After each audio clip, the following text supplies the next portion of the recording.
안녕한빛. 안녕하세요. 키즈발달센터장 김지환입니다. 요즘 상담하다 보면 부모님들께 정말 많이 듣는 질문 하나 있어요. 선생님, 우리 아이는 대체 왜 이렇게 예민할까요? 남들은 아무렇지 않아 하는 작은 소리에도 우리 아이는 귀를 막으면서 울어요. 또 옷 하나 입히려고 해도 너무 힘들어하고 어떨 때는 거부까지 한다고 합니다. 이런 일이 반복되면 답답한 마음에 결국 아이를 혼내게 되고, 그러고 나면 또 내가 너무 심했나 싶어서 마음 아팠던 적 많으셨을 거예요. 그런데 이게 정말 성격만의 문제일까요? 우리가 몰랐던 또 다른 이유가 있는 건 아닌지, 오늘 그 궁금증을 홍초롱 선생님과 함께 시원하게 풀어보겠습니다. 선생님 안녕하세요. 안녕하세요. 아이들이 일상을 조금 더 편안하게 느낄 수 있도록 함께하는 작업치료사 홍초롱입니다. 방금 말씀하신 고민들, 사실 제가 상담할 때 가장 많이 듣는 질문이거든요. 부모님들이 느끼셨을 그 답답한 마음, 오늘 제가 이해하기 쉽게 풀어드리겠습니다.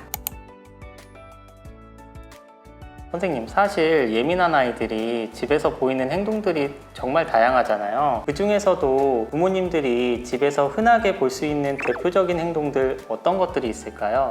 네, 가장 흔하게 보이는 건 여러 감각들에 예민하게 반응하는 모습이에요. 먼저 촉각이 예민한 아이들은 양말에 이음선이나 옷 태그가 닿는 걸 유독 불편해하고, 머리를 감거나 씻는 상황 자체를 마치 공격받는 것처럼 힘들어합니다. 또 청각이 예민한 아이들은 드라이기나 청소기 소리가 마치 귀 바로 옆에서 울리는 확성기처럼 크게 들려서 깜짝 놀라면서 울기도 하고요. 이런 행동들은 아이가 유난을 부리는 게 아니라 실제로 뇌에서 그 자극을 통증이나 위험으로 느끼는 겁니다. 그러니까 어른에게는 별일 아닌 것들이 아이에게는 생존을 위협할 만한 공포일 수도 있겠네요. 그렇죠. 선생님, 그러면 원래 조심성도 많고 겁도 많은 아이들이 있잖아요. 네. 부모님 입장에서 봤을 때 이게 성격의 문제인지 감각의 문제인지 어떻게 구분하는 게 좋을까요? 정말 중요한 포인트인데요. 단순히 기질이 예민한 아이는 시간이 지나고 환경에 익숙해지면 조금씩 적응하면서 편안해집니다. 하지만 감각 문제인 아이들에게 적응은 고통을 참는 것일 뿐인 경우가 많습니다. 시간이 지나도 특정 자극에 발작적으로 반응하거나 일상생활 자체가 무너질 정도라면 그건 성격이 아니라 뇌 속의 감각 필터에 차이가 있기 때문입니다. 그러니까 시간이 지나도 나아지지 않고 더 괴로워하는 건 지금 아이 머릿속에서 여러 가지 감각들이 정리가 안 되고 있다는 뜻이네요. 그렇죠. 대체 아이들 뇌 속에서는 어떤 복잡한 일들이 벌어지고 있는 건가요? 우리 뇌는 매 순간 쏟아지는 수만 가지 정보 중에서 지금 나에게 필요한 게 무엇인지 골라내고 정리하는 작업을 하거든요. 이걸 감각통합이라고 합니다. 쉽게 비유하자면 뇌 속의 교통정리 과정이에요. 예민한 아이들은 이 필터가 없거나 교통 정리가 안 돼서 남들에겐 배경음악인 소음이 천둥 소리처럼 크게 들리고 부드러운 옷감이 가시 돋친 옷처럼 느껴지는 거죠. 모든 자극이 한꺼번에 쏟아져 들어오니 뇌에서는 과부하가 걸리고 결국 아이 나름대로 살기 위해서 그만해 하고 짜증이나 거부 신호를 보내는 겁니다.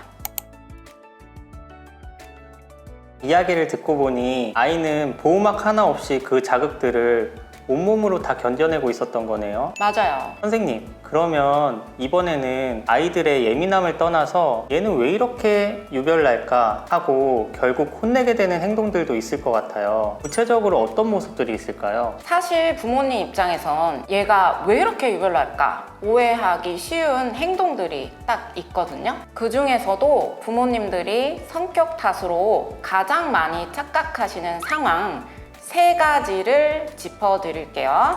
먼저 첫 번째, 특정 음식에 대한 강한 거부입니다. 단순한 반찬 투정이 아닐 수도 있어요. 구강 촉각이 예민한 아이에겐 음식의 질감이 입안을 자극하는 불편한 이물질로 느껴지거든요. 아이 나름대로 자신을 보호하려는 본능적인 신호인 거죠. 두 번째, 놀이터나 키즈 카페에서 유독 겁을 내는 모습인데요. 단순히 겁이 많아서 그네를 못하거나 사다리에 못 올라가는 게 아니에요. 사실은 중력에 예민해서 발이 땅에서 조금만 떨어져도 추락하는 듯한 불안감을 느끼는 상태인 거죠. 마지막 세 번째는 친구와 거리를 두는 소극적인 모습입니다. 사회성이 부족해서 친구를 피하는 게 아니에요. 예민한 아이들에겐 스치는 가벼운 접촉조차 깜짝 놀랄 만큼 날카로운 느낌으로 다가올 수 있습니다. 아, 그러니까 아이는 세상을 남들보다 훨씬 더 세심하게 느끼면서 최선을 다해서 버티고 있었던 거네요. 맞아요. 우리 부모님들이 아이가 보내는 이 신호를 정말 잘 읽어주셔야 할 것 같습니다.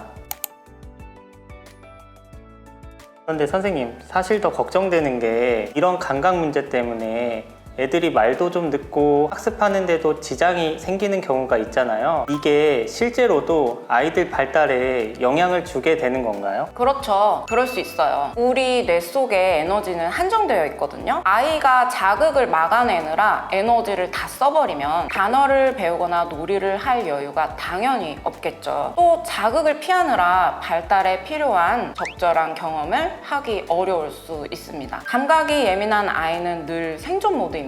우리가 할 일은 적절한 감각 경험으로 이 생존 모드를 꺼주고 아이가 비로소 잘할 수 있는 성장 모드로 바꿔주는 거예요.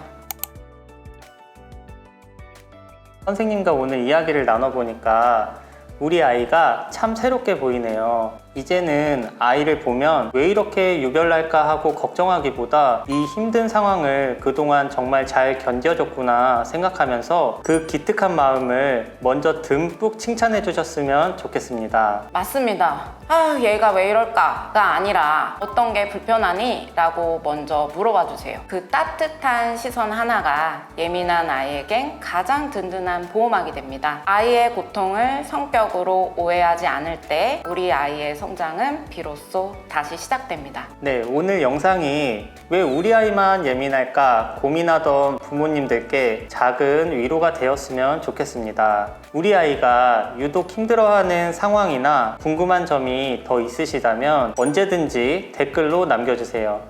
저희는 다음에도 유익한 영상으로 찾아뵙겠습니다. 감사합니다.